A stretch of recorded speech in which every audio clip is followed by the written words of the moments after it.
Ini ada yang terbaru katanya soal Hasto ini, pernyataan Hasto itu paling menarik sekarang. Itu apa komentar dari seorang Mr. G ini yang memantau isu-isu? Iya. Kalau saya lihat ya dialognya Hasto dan Koni Bakri itu ya. Iya. Di podcastnya Akbar Faisal, teman kita juga, teman lagi. Sebetulnya itu bagian dari manuver pilkada kalau menurut saya. Jadi dalam podcast itu kan Hasto mengatakan dia dijadikan tersangka, akan dijadikan tersangka. Setelah dia bergerak ke Sumut, karena dia bergerak ke kampanye-kampanye di Medan, di mana-mana. Gitu. Nah, yang mengatakan itu adalah Koni, gitu. Nah, sebetulnya ini agak meragukan. Karena apa? Karena hanya keluar dari pernyataan seorang Koni. Nah, Koni ini beberapa kali pernyataannya itu memang kontroversial. Dan kemudian dia ralat sendiri gitu. Misalnya dia pernah mengatakan bahwa polisi punya akses kepada Sirekap, bahkan bisa mengisi formulir C1. Dia mengatakan sumbernya adalah Ogroseno, Purnawirawan Polri gitu. Tapi kemudian dia ralat kan itu kan pernyataan itu. Dia mengatakan wah itu diskusi terlalu seru, saya salah tangkap begitu. Jadi sekarang ini dia misalnya mengatakan bahwa dia mendapatkan informasi dari seorang anggota atau aparat. Gitu. Nah kan kita nih jadi ragu gitu loh dengan anggota atau aparat yang dia sebut ini, apa betul anggota, apa betul aparat, apa masih aktif atau sudah tidak aktif, atau dia salah tangkap lagi. Artinya salah tangkap pesan lagi gitu. Kalau kemarin itu gara-gara diskusi lagi intens, ini nggak tahu dia salah tangkapnya gara-gara apa gitu. Salah menangkap pesan itu gara-gara apa. Nah pernah juga sebelumnya dia mengeluarkan pernyataan bahwa dalam diskusi dengan Rosan kalau nggak salah ada satu pernyataan. Kalau nggak salah juga dia di situ mengatakan bahwa ya dia nanti pemirsa lah yang ngecek ya dengan Rosan itu bahwa Pak Prabowo cuman berkuasa 2 tahun misalnya gitu. Iya. Lalu Rosan membantah gitu, bahkan melaporkan Koni ini ke polisi gitu. Iya. Jadi sejarahnya Koni ini kalau dia ngomong bahkan nyebut nama itu omongannya itu salah tangkap. Saya khawatir yang sekarang ini salah tangkap juga gitu. Dan ini yang disambut sama Hasto. Nah itu yang disambut oleh Mas Hasto. Nah, kalau kasus Mas Hasto, kalau beliau salah tangkap, itu saya nggak heran justru. Kenapa?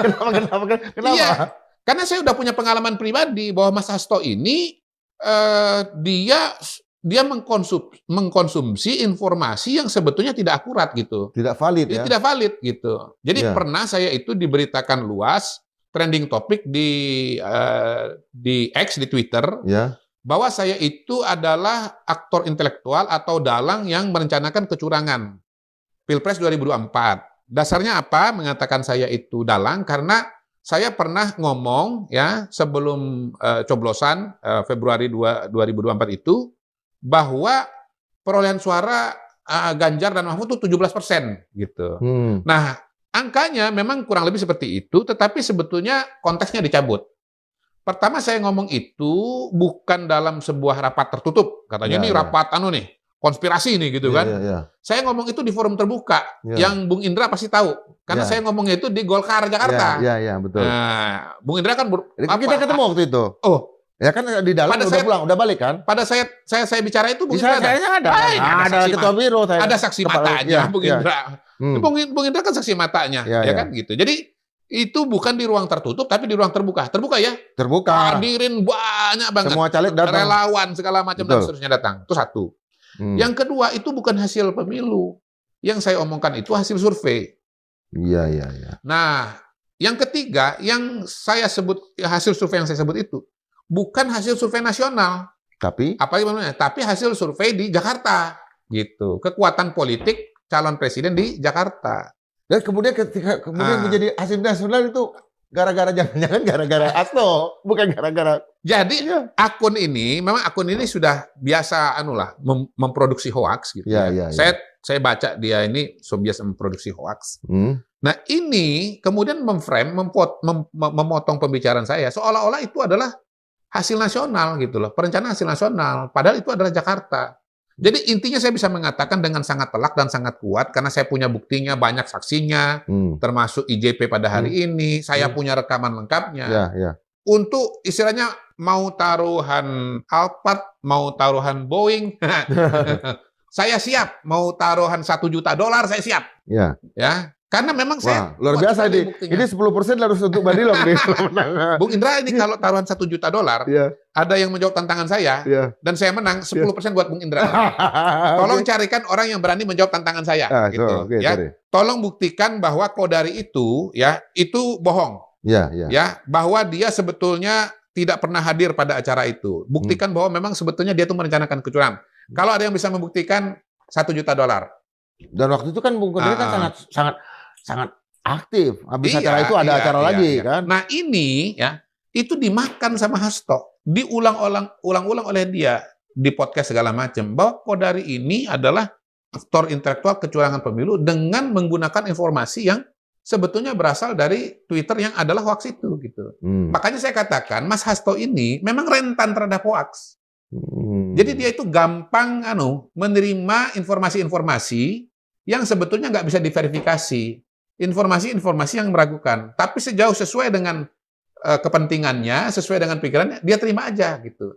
Yang celakanya adalah pada giliran berikutnya, beliau justru menjadi penyebar hoaks itu sendiri, produsen hoaks. Jadi Hasto ini adalah konsumen sekaligus produsen hoaks. Waduh. Nah, ini pernyataan yang datang dari saya ya. Mas Hasto, Anda ini konsumen hoaks dan produsen hoaks. Gitu. Artinya dia sedang memancing Pak Jokowi untuk melakukan laporan ini. Nah, bukan Pak Jokowi. Ya, bukan Pak Jokowi saja. Ya, Terutama polisi. Ya. Jadi dia ini mancing, mungkin tadi ya, anggaplah ya Pak Jokowi untuk melaporkan dia. Ya. Mancing polisi untuk nangkap dia. Iya, Mas Hasto ini mancing di polisi untuk nangkap dia.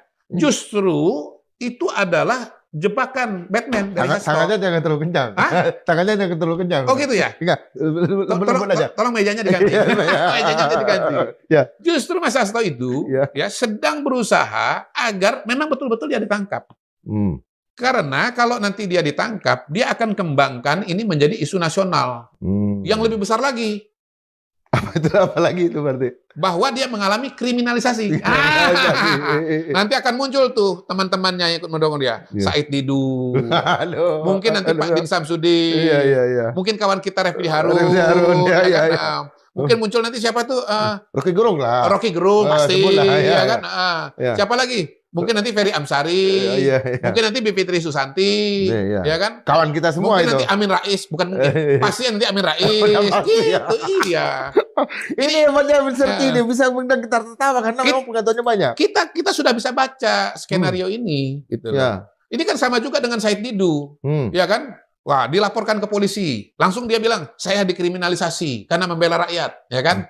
Muncul pembelaan dari banyak pihak, gitu loh.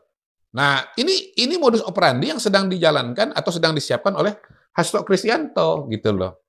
Pertama memang dia mau membuka mau membangun suasana, menciptakan kesan dan pesan bahwa ini Pak Jokowi ini curang, pilkada ini curang gitu. Sehingga timbul simpati kepada calon-calon dari PDI Perjuangan. Itu target minimalisnya gitu. 200 miliar kata dia kan di Jakarta. Ya, semua isu yang dia lemparkan di situlah gitu untuk memancing simpati gitu.